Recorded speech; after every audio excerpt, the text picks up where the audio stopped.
Quittons le Cameroun et allons dès à présent au Kenya où le pays a procédé au lancement de Taifa 1.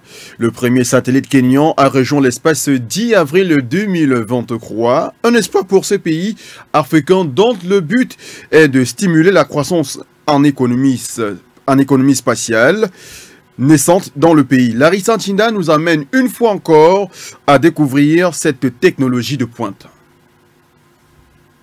Le Kenya met de plus en plus à contribution son dynamisme, notamment en démontrant les capacités incroyables que regorge le continent africain.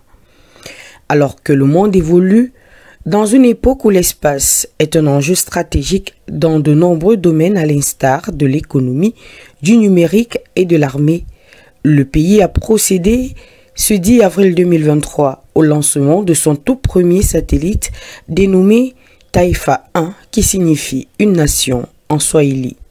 Conçu et développé par une équipe de chercheurs kenyans, son lancement a été opéré depuis la base américaine de Vandenberg en Californie à bord d'une fusée Falcon 9 de SpaceX d'Elon Musk. D'après une communication du ministère de la Défense kenyane, le lancement de ce premier satellite entend stimuler la croissance du développement des satellites, de l'analyse et du traitement des données et des capacités de développement d'application de l'économie spatiale naissante du pays. Autre précision du ministère de la Défense kenyane, Taifa 1 fournira des données satellitaires précises et régulières qui seront utiles notamment dans les domaines de l'agriculture et de la sécurité alimentaire, de la gestion des ressources naturelles et des catastrophes et de la surveillance de l'environnement.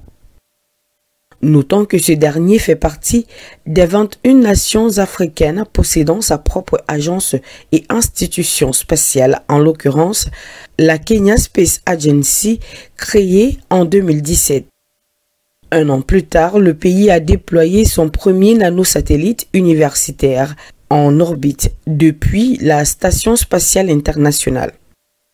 À l'heure actuelle, au moins 15 pays africains ont lancé des satellites dans l'espace.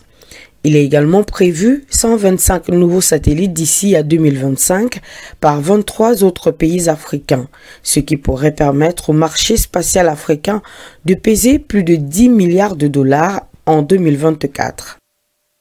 Et qu'on peut encadrer et encourager les collaborations entre les États africains dans cette conquête africaine de l'espace, l'Union africaine a récemment installé l'AFSA, l'Agence spatiale africaine en Égypte, tout premier pays du continent à envoyer un satellite dans l'espace en 1998.